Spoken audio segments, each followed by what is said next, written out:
안녕하세요. 안중신 목사입니다. 오늘은 5강의 창세기를 말씀드리겠습니다.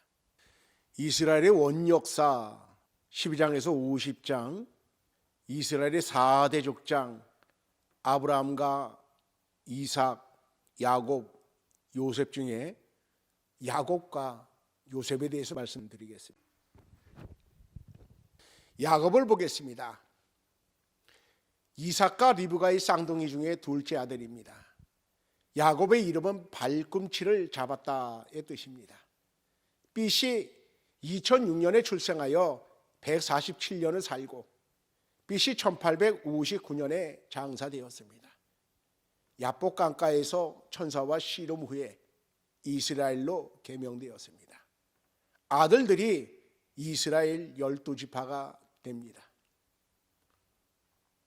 성품은 오랜 세월 동안 본성과 욕망을 따라 살다가 수많은 시련과 고난을 겪었으며 베델 서혼 제사를 기점으로 자아를 발견하고 성화의 길에 들어섭니다.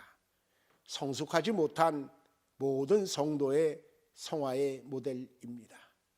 자, 우리가 이 부분을 깊이 한번 생각을 해봐야 됩니다. 성숙하지 못한 모든 성도의 성화의 모델이다.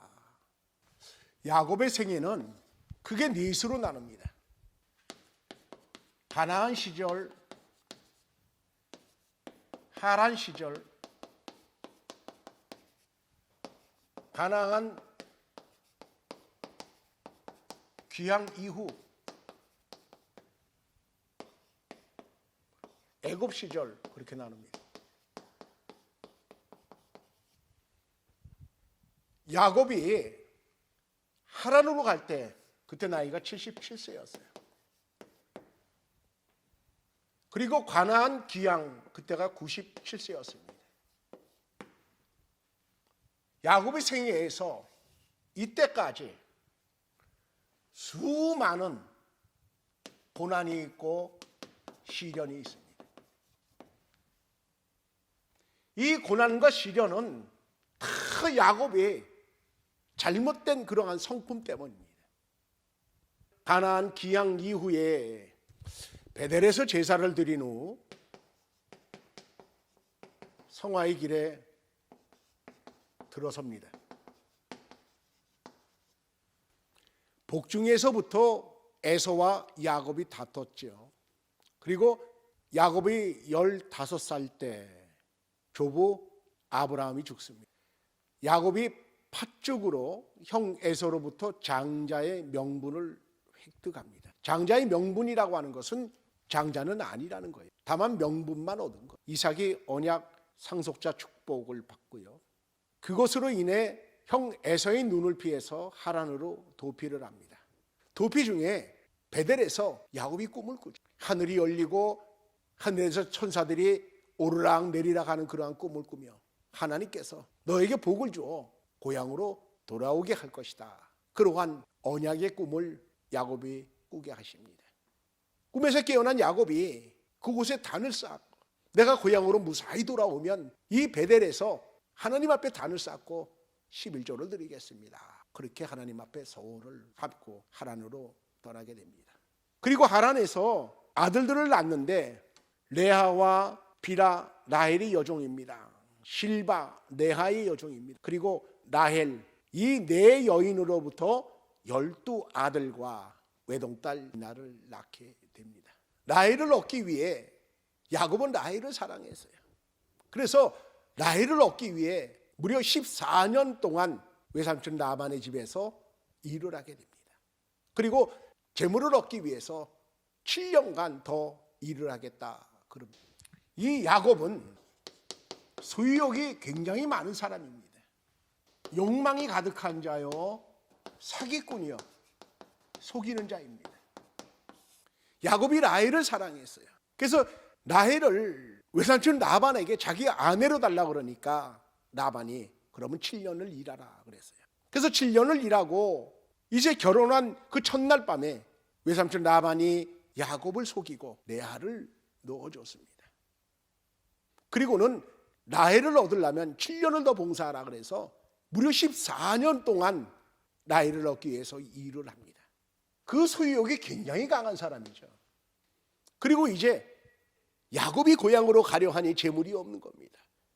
그래서 단색계통의 새끼는 라반의 것으로, 얼룩무늬나 아롱진 새끼는 야곱의 것으로 라반과 계약을 하고 일을 합니다.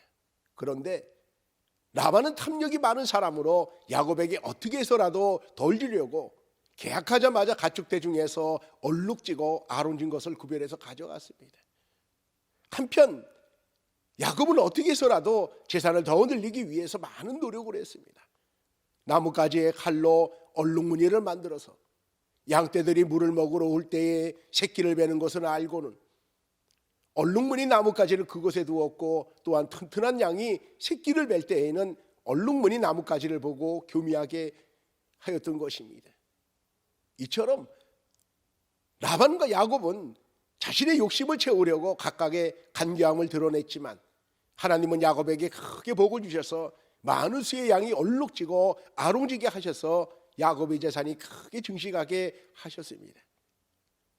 그렇게 6년이 지난 어느 날 라반의 아들들이 야곱의 양떼들을 보니 온통 얼룩지고 아롱진 것들 뿐이었습니다.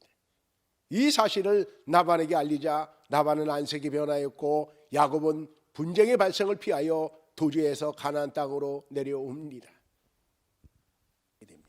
야곱은 형 에서와 다투고 그로 인해서 도주를 하고 이번에는 장인 라반과 다투어 또한 도주를 하게 됩니다. 이 야곱의 인생은 참 피곤한 인생이에요. 뱃속에서부터 발 뒤꿈치를 잡고요. 그 다음에 팥죽 사건이 있고요. 축복을 가로챈 사건이 있고요. 그래 도주하여 라반에게 가서 얼룩무늬 양떼 그 사건이 있습니다. 그리고서는 도주합니다.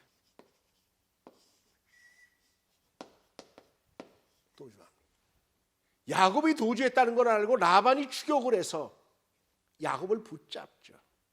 그러자 거기서 야곱과 라반이 다투는데 야곱은 변명을 하게 됩니다. 자기의 모든 지은 죄에 대해서 합리화시키는 거죠.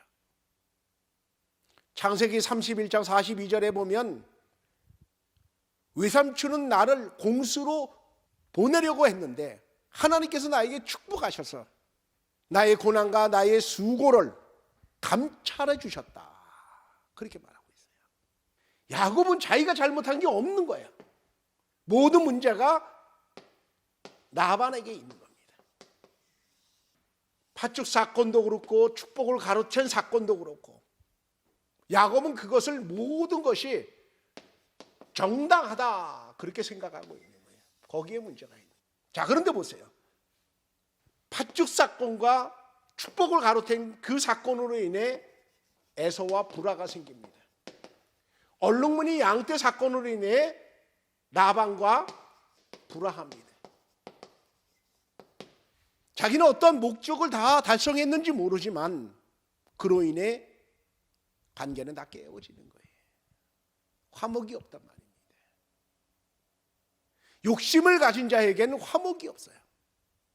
욕심을 가진 자에게는 늘 불화가 있고 다툼이 있고 그로 인해 더 큰 사건으로 발전하게 되어지는 거예요.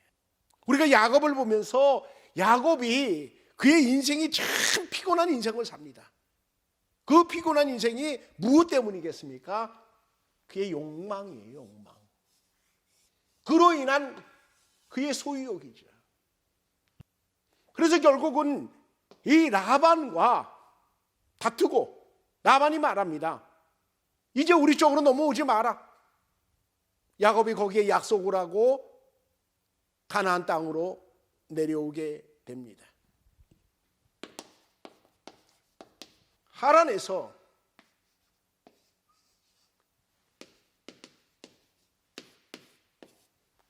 이 가나안 땅으로 내려옵니다.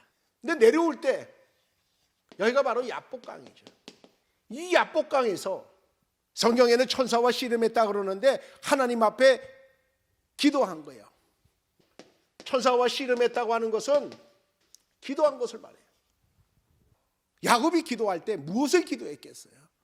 아마 하나님의 언약을 붙들고 기도해요. 하나님께서 꿈에 내게 약속하지 않았습니까? 나를 무사히 고향으로 돌아오게 하신다고 하나님께서 약속하지 않았습니까? 하나님 나로 하여금 축복해달라고, 내가 무사히 고향으로 내려오게 해달라고 그 기도를 드렸을 거예요. 자, 그런데 야곱이 야복강에서 기도할 때에 여러분 그 모습을 한번 생각해 보세요. 외삼촌 라반과 다툼이 있고, 그리고 가나안 땅으로 내려오면서 종들을 에서에게 보내요. 에서의 마음이 풀려졌는지 그것을 알아보라 그럽니다. 근데 종들이 가서 에서에게 동생 야곱이 온다 그러니까 에서가 거기서 칼을 뽑고 자기 종들을 거느리고 야곱을 내려치러 온다 그러지 않습니까? 그 소식을 야곱이 들었을 때 얼마나 지난 날들을 후회했겠어요. 야복강을 건너기 전에 야곱은 둘로 나눕니다. 자식과 처와 양떼와 종들을 둘로 나옵니다. 그래서 형 에서가 와서 치면은 한쪽만 이라도 건져서 자기는 도망가려고 야복강에서 건너지 아니하고 하나님 앞에 기도합니다. 축복해달라고 기도합니다. 자, 보세요. 얼마나 이기적인 사람입니까? 자기밖에 모르는 사람이에요. 절반의 아들이 죽든 말든, 처가 죽든 말든, 종들이 죽든 말든, 자기의 그 양떼들이 죽든 말든 상관하지 않습니다. 그저 모든 것이 자기 중심적인 사람이에요. 야복강에서 그러한 못된 마음을 가지고 하나님 앞에 기도합니다. 축복해달라고 기도합니다. 여러분 기도할 때에 회개하고 기도해야 되는 거예요. 기도할 때 자기의 못된 마음이 있으면 그거 회개하고 기도해야 되는 거예요. 야곱은 그게 없고 그저 하나님 앞에 언약을 붙들고 축복해달라, 하나님이 약속하지 않았습니까? 나를 축복해 주셔야 합니다. 그 기도를 드리고 있어요. 그러니까 천사가 볼 때 참 야곱 이놈이 못된 거예요. 그래서 야곱의 환도뼈를 내려칩니다. 환도뼈라고 하는 것은 엉덩이뼈 밑에 넓적다리와 이어지는 그 관절이라 그래요. 그것을 위골시켰다, 탈골되게 한 거예요. 야곱은 절반만이라도 갖고 도망치려고 했어요. 그래서 천사가 내려쳐서 도망도 못 가게 합니다. 그러한 상황에서 야곱이 다시금 하나님 앞에 눈물 콧물로 회개하면서 기도했을 거예요. 하나님 축복해달라고, 축복해달라고. 성경에 보니까 천사가 밤새 씨름했다 그랬습니다. 끝까지 기도한 거예요. 아마 눈물 콧물로 기도하고 회개하고 했을 때 천사가 야곱에게 더 이상 야곱이라 하지 말고 이스라엘이라 하라. 이스라엘의 이름은 하나님과 겨루어 이겼다라는 그러한 뜻이죠. 사람이 어떻게 하나님을 이깁니까? 못 이기죠. 다만 우리가 회개하고 하나님 앞에 나아갈 때 하나님께서 우리를 불쌍히 여기셔서 그 기도를 들어주시는 거예요. 그것이 성경에는 겨루어 이겼다 그렇게 표현되어지는 거예요. 천사가 야곱을 축복한 후에 그 다음에 놀라운 일이 벌어졌어요. 에서가 야곱을 죽이러 왔다가 하나님께서 그 에서의 마음을 바꿔주어서 그들이 20년 만에 극적인 상봉을 하고 눈물로 제외하는 그러한 하나님의 축복의 그러한 사건이 있어요. 자, 그런데 말입니다. 에서가 야복강에서 기도하면서 20년 전에 하나님께 베델 서원을 생각했을 거예요. 그런데 야복강에서 하나님 앞에 기도하고 에서의 문제가 해결됐는데 야곱은 베델로 가지 아니하고 중간 이 세겜이라고 하는 그곳에 머물게 됩니다. 이 세겜이라고 하는 것은 강우량이 풍부하고 교통 요충지고 사람이 살기에 적당한 그러한 기온을 가지고 있다 그랬습니다. 야복강에서 축복을 받았습니다. 에서의 문제 해결됐어요. 그가 야복강에서 베델 서원 했던 것을 기억했을 거예요. 그런데 야곱은 세겜에 땅을 삽니다. 야곱이 왜 세겜에 땅을 삽니까? 그 야복강에서 기도하며 베델 서원 그것을 생각했다면 베델로 가야죠. 그런데 베델로 가지 아니하고 세겜 땅에 머물게 됩니다. 여러분, 아주 굉장히 중요한 얘기예요. 야복강에서 목적이 베델이었다면 이 세겜의 땅을 사면 안 되는 거예요. 지나가는 길이어야 된단 말입니다. 근데 성경의 주석가들은 말하기를 이 세겜 땅에서 한 10년 정도 머물렀다, 그렇게 말해요. 10년 동안 거주하였다, 그렇게 말하고 있어요. 베델로 가야 되는 걸 까마득하게 잊어버린 거죠. 예화 집에 아주 재미있는 이야기가 있습니다. 히말라야 산에 가면 새 이름이 날이 새면 집을 지으리라는 그러한 새가 살고 있다 그래요. 이 히말라야 산은 높죠. 그리고 계곡은 깊죠. 그렇기 때문에 낮과 밤의 온도 차이가 상당히 심하다 그럽니다. 날이 새면 집을 지으리라는 이 새는 둥지가 없다 그럽니다. 근데 이 히말라야 산은 낮에는 따뜻해서 참 이 새가 지저귀면서 그렇게 노래를 부르면서 즐겁게 그렇게 다닌대요. 근데 밤이 되면 히말라야 산이 추워서 밤새 오들오들 떨면서 날이 새면 집을 지을 거야, 날이 새면 집을 지을 거야, 그런다고 합니다.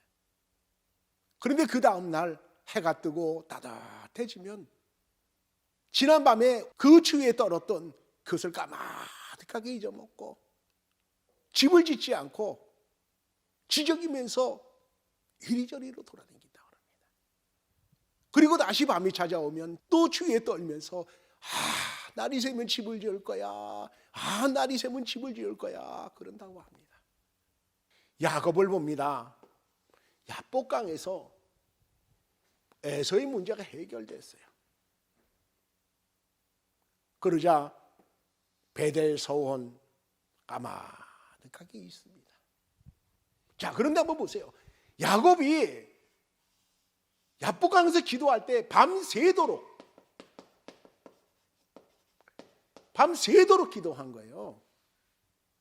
여러분, 밤새도록 기도하는 거 굉장히 여러분 어렵습니다. 어느 분이 그렇게 말하더라고요. 자기는 주여 한 번 하면은 1시간이 지나간대. 그래서 주여 한 두세 번 하면은 2시간이 후딱 지나간다 그러더라고요. 저는 1시간 기도하기 그거 쉽지 않던데요. 야곱을 보면 야곱은 밤새도록 기도합니다. 근데 그 기도가 뭐냐? 집념으로 기도하는 거예요. 집념. 목적 달성을 위해서 기도하는 거예요. 축복받기 위해서 기도하는 거예요. 야복강 이후에 그가 기도했으면 베델로 가야 된다는 것이 생각이 나야 되는 거예요. 근데 안 나잖아요. 아마도 이후에 야곱은 기도 생활을 하지 않았던 것 같아요. 기도는 사건이 터져서 기도하는 것이 아니고, 문제가 있을 때 기도하는 것이 아니고, 자기가 큰 사건을 만났을 때 그것을 해결하기 위해서 하나님 앞에 기도하는 것이 아니고, 기도는 항상 기도해야 되는 거예요. 야곱은 그게 없었어요. 세겜 땅에 머물며 이 베델 서원을 까마득하게 잊었을 때에 디나 사건이 발생합니다. 외동딸 디나가 세겜 족장의 아들에 의해 성폭행을 당합니다. 근데 이 세겜 족속들이 야곱 족속들을 좋게 본 것 같아요. 그래서 우리가 서로 통혼하자 그러죠. 통혼이라는 게 뭐냐? 서로 문화를 교류하고 우리가 함께 더불어 살자, 그러한 뜻이에요. 그래서 야곱 족속들이, 그 아들들이 우리와 같이 통혼하려면 너희가 할례를 받으라 그럽니다. 그래서 이 세겜 족속들이 그 말을 좋게 여기고 남자들이 할례를 받았다고 합니다. 이 할례가 굉장히 고통스럽습니다. 받고 며칠 동안은 거의 움직이지 못할 정도로 그렇게 고통스럽습니다. 세겜의 족속들이 할례로 인해 고통을 받을 때 3일째 되는 날 야곱의 아들들이 가서 세겜 족속들의 남자들을 다 칼로 쳐서 죽이고 재물을 노력해 오지를 않습니까? 외동딸 디나가 성폭행을 당합니다. 근데 이것을 야곱의 아들들이 살인으로 갚아버린 겁니다. 하나님의 이름을 팔아 너희도 할례를 받으라 그랬어요.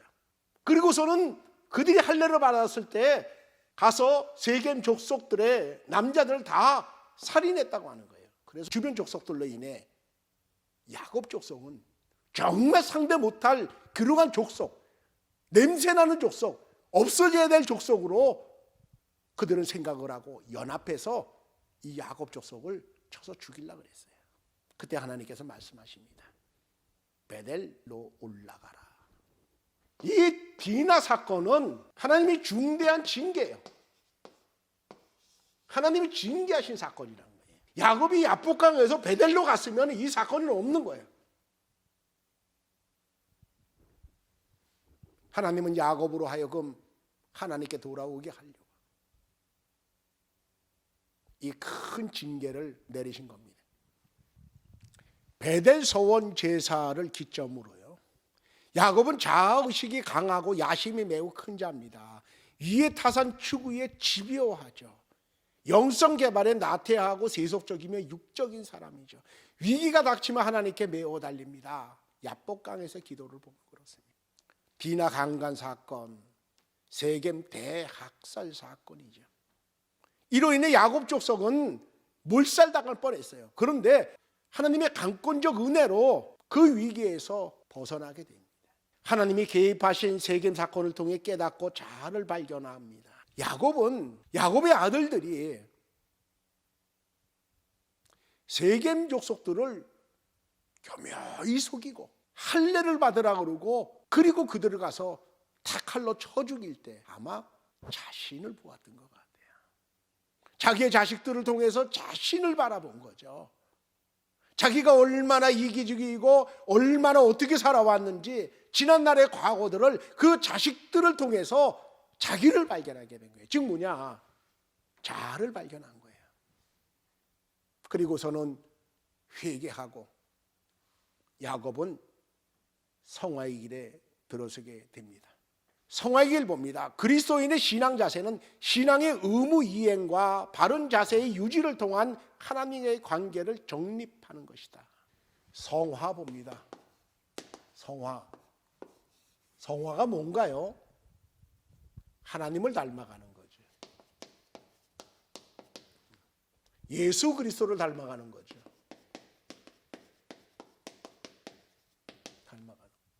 욕망이 가득 차고 수욕이 가득 차고 사기꾼 속이는 자가 이 모든 것을 버리고 하나님의 자녀로, 하나님의 백성으로, 여러분 참 중요한 얘기죠. 착하게 살아야 됩니다. 나는 예수 그리스도를 믿어요. 나는 신앙생활이 얼마 됐어요.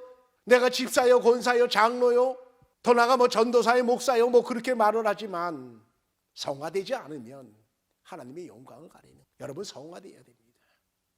착하게 살아야 되는 거예요. 착하게 살아야 되는 거예요. 야곱의 생애를 보면 고난의 연속이에요. 언제까지 고난의 연속이냐? 성화의 길에 들어서기 전까지 고난의 연속이에요. 그래서 야곱이 애굽으로 이주했을 때 130세잖아요. 요셉이 애굽의 총리가 되고 요셉의 가족들이 애굽으로 왔다는 소식을 듣고 애굽의 바로 왕이 부릅니다.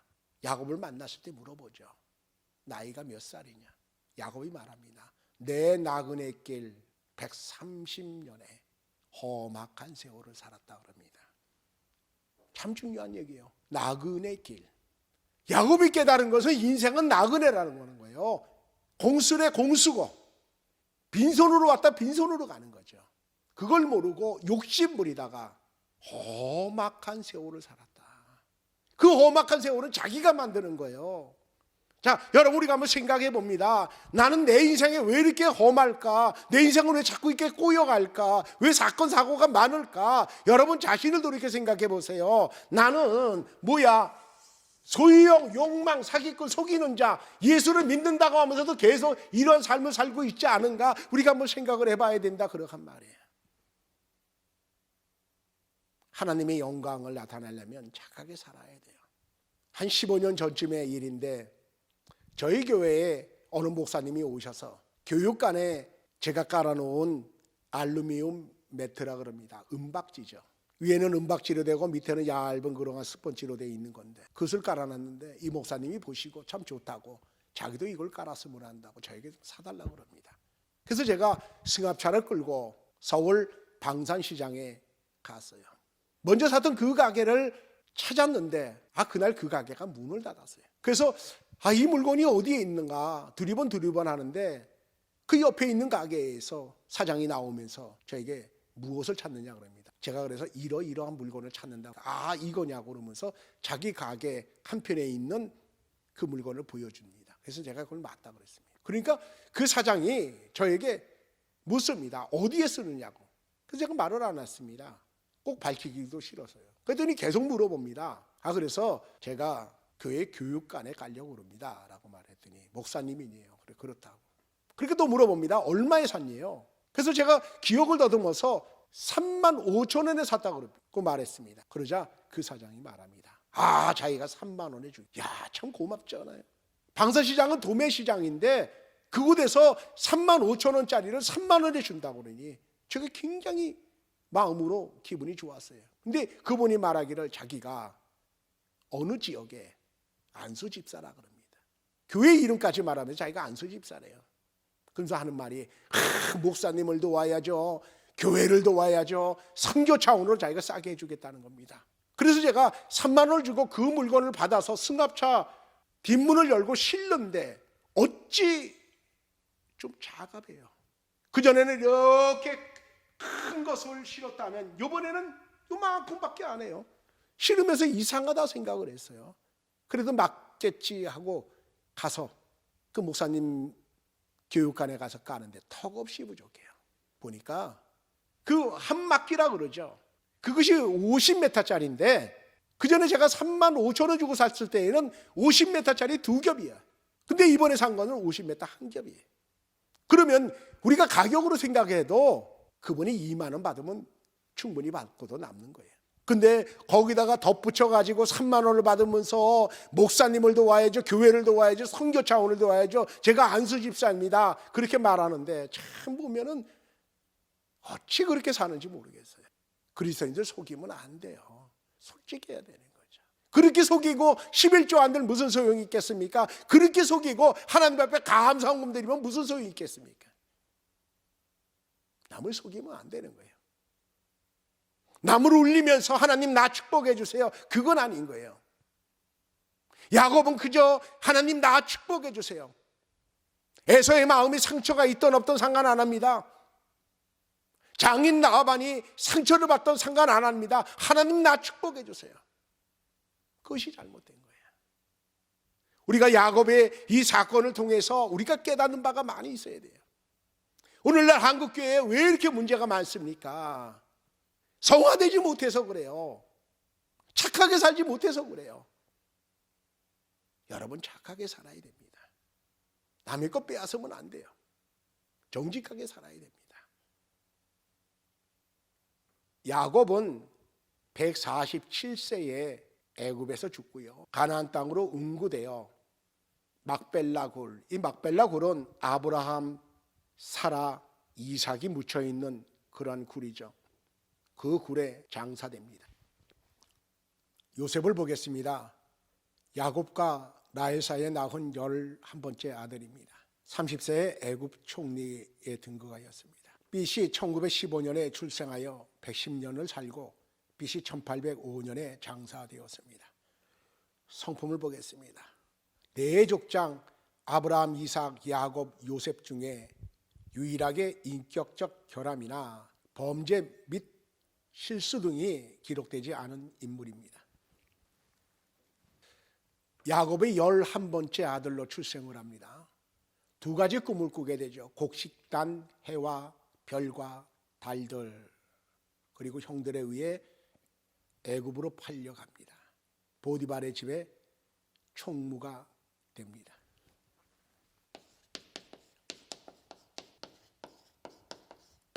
열일곱 살 때 애굽의 노예가 됩니다.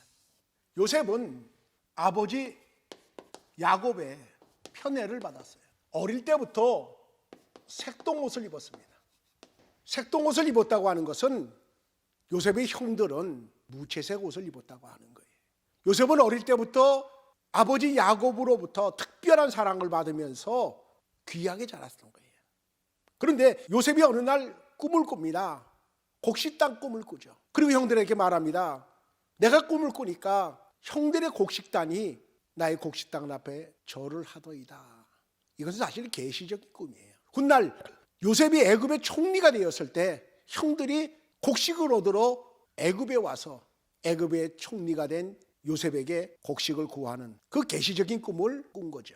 그리고 해와 달과 별들이 나에게 절하다이다. 그런 꿈을 꾸고 형들한테 얘기를 하니 형들이 요셉을 좋게 볼 리가 없었어요. 그래서 어느 날 이 요셉을 죽이려고 형들이 모의를 합니다. 그리고 요셉이 아버지의 손을 떠나 형들의 양을 치는 그 들에 왔을 때 형들이 요셉을 구덩이에다가 넣어놓고 죽이자고 합니다. 자, 한번 생각해 보세요. 형들이 지금 동생을 죽이자고 합니다. 아마 요셉은 나오지도 못하는 그 구덩이 속에 들어가서 형들이 하는 그 말을 다 들었을 거예요. 자기를 죽이자. 그때 형들 중에 르우벤이 죽이지는 말자 그 말을 하죠. 그런 얘기 저런 얘기 다 듣습니다. 그리고 그때 미디안 상인이 지나갈 때에 이 요셉을 노예로 팔아버리지 않습니까? 한번 생각해 보세요. 누가 죽이자고 했습니까? 누가 노예로 팔자고 그랬습니까? 형들이 그런 거예요. 가족들이 그런 거란 말이에요. 오늘날도 이 가족관계에서 왜 그렇게들 그렇게 미워하면 잔인하게 끔찍한 사건들을 그렇게 벌이는지 모르겠어요. 요셉은 구덩이에서 형들이 죽이자 아니면 목숨만을 살려두자 라고 하는 그 말을 듣고 미디안 상인에게 노예로 팔려갔을 때 그 당시가 17살이었어요. 청소년 시절 가장 민감했을 때가 아닙니까? 사춘기 때에 노예로 팔려갑니다. 그리고는 미디안 상인들이 애굽의 노예로 팔아서 보디발 그 집에 노예 생활을 합니다. 그런데 요셉을 보면 노예 총무가 되었다 그렇게 말하고 있어요. 요셉이 얼마나 노예로서 충실하게 일을 잘했는지 모릅니다. 아마도 가족에게 상처를 받았기 때문에 그런 것 같아요. 가족은 의지해야 되는데 서로 도와야 되는데 의지할 곳이 없지 않습니까? 돌아가봐야 형들 있는 그곳에 돌아가봐야 무엇합니까? 요셉은 싹 다 잊어먹고 노예로서 충실하게 살아갑니다. 그러다가 요셉이 27살 때 보디발의 아내가 동침하자 그럽니다. 성경에 보면 요셉이 참 준수했다 그랬어요. 건강한 청년이고 생각이나 이런 사고방식도 참 좋았던 것 같아요. 보디발의 아내가 요셉을 보고 동침하자 그래요. 그 뜻은 뭐냐? 동침하면 내 노예의 생활은 펴진다는 거죠. 근데 요셉은 그걸 거절합니다. 그러면서 내가 어떻게 하나님 앞에 득죄하리요 그렇게 말합니다. 하나님이 보고 계시다. 여기서 요셉의 신앙을 볼 수가 있어요. 노예로 살면서 그는 하나님만 바라보고 있는 거예요. 하나님만 바라보니 정직할 수밖에 없지요. 하나님만 바라보니 하나님의 아들로 그렇게 살아가는 그 삶이 여느 노예하고는 달랐을 거예요. 보디발의 아내의 동침을 거절하자 보디발의 아내가 요셉을 모함해서 요셉이 감옥에 들어가죠. 그래서 감옥에서 무려 3년 동안 감옥 생활을 하게 됩니다.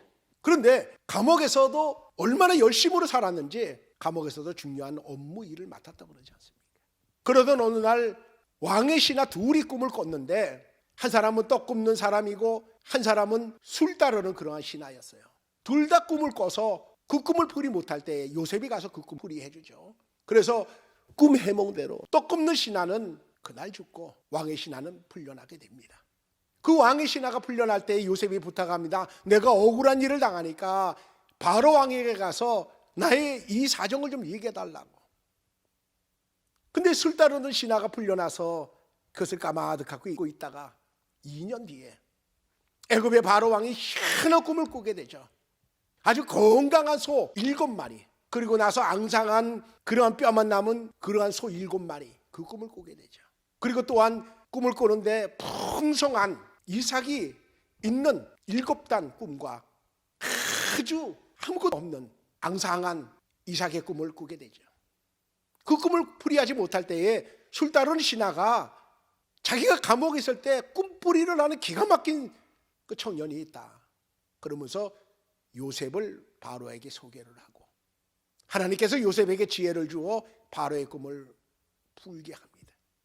바로의 왕이 요셉의 그 지혜와 명철을 보며 애굽의 총리로 세우게 됩니다. 요셉이 30세에 애굽의 총리가 되는데 노예가 되어서 애굽의 총리가 될 때까지 요셉의 믿음을 보신 거예요. 보디발의 아내가 유혹했을 때 내가 어떻게 하나님 앞에 득죄하리요. 그리고 그 동침을 거부할 때 그 뒤에 보면 하나님께서 요셉과 함께 하시니라는 그 말씀이 있어요. 요셉의 믿음이죠. 자, 애굽의 총리가 되고 바로가 꿈꾼 대로 요셉이 그 꿈을 풀이한 대로 애굽 땅에 7년 동안 대풍이 이루어집니다. 그래서 7년 뒤에 오는 큰 흉년을 대비해서 곡식을 비축하게 되는데 애굽 옆에 있는 가나안 땅에 기근이 들자 곡식을 구하러 야곱의 아들들이 애굽에 들어오게 됩니다. 그곳에서 요셉은 자기 형들과 동생을 만나게 되죠. 형들에게 자신이 요셉이라는 걸 밝히자 형들이 굉장히 두려워했어요. 왜냐? 자기네들이 한 그 행동들이 있잖아요. 그것대로 굉장히 두려워할 때 요셉은 창세기 45장 5절 이하에 보면 나를 파는 거에 대해서 근심하고 한탄하지 말라고. 하나님이 생명을 구하려고 형들보다 나를 먼저 이곳에 보냈다는 겁니다. 하나님이 형들의 생명을 보존하고 또한 후손들을 세상에 두시려고 나를 먼저 이곳에 보냈다고 하는 거예요. 그런즉 나를 이곳에 보낸 것은 형들이 아니고 하나님이다. 그렇게 고백하고 있어요. 지난해 모든 그러한 시련이죠. 그 시련을 감사로 하나님 앞에 영광을 돌리고 있습니다. 자기가 이러한 어려운 삶을 산 것이 다 하나님의 예비하심이다. 그것을 지금 고백하고 있는 겁니다. 야곱 족속이 애굽에 곡식을 구하러 옵니다. 그러면서 요셉의 권유로 인해 애굽 고센 땅에 2주 정착하게 됩니다. 창세기는 요셉의 이야기로 끝을 맺는데 어떻게 그 야곱 족속이 애굽으로 이주하게 되었는가? 그것을 자세히 밝히고 있습니다. 그러면서 출애굽기로 넘어갑니다. 이스라엘 직계 4인의 족장들의 시련입니다. 아브라함의 시련은 애굽 이주, 롯과 이별, 이스마엘 출생으로 가정 불화가 있었고요. 이삭의 시련은 운물 사건, 에서가 이방 여인과 결혼하고 야곱이 하란 도피가 있습니다.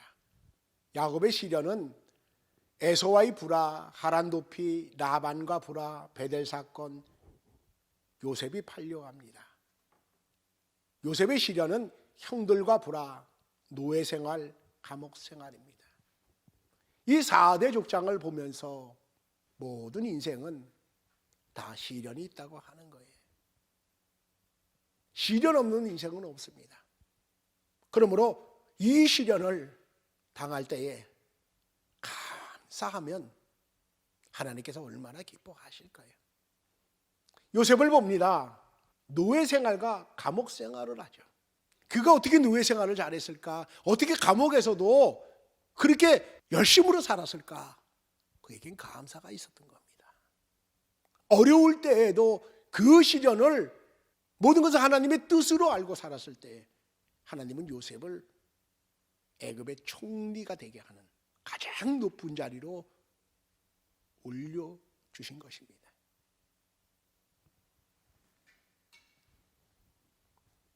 모든 인생에겐 시련이 있다.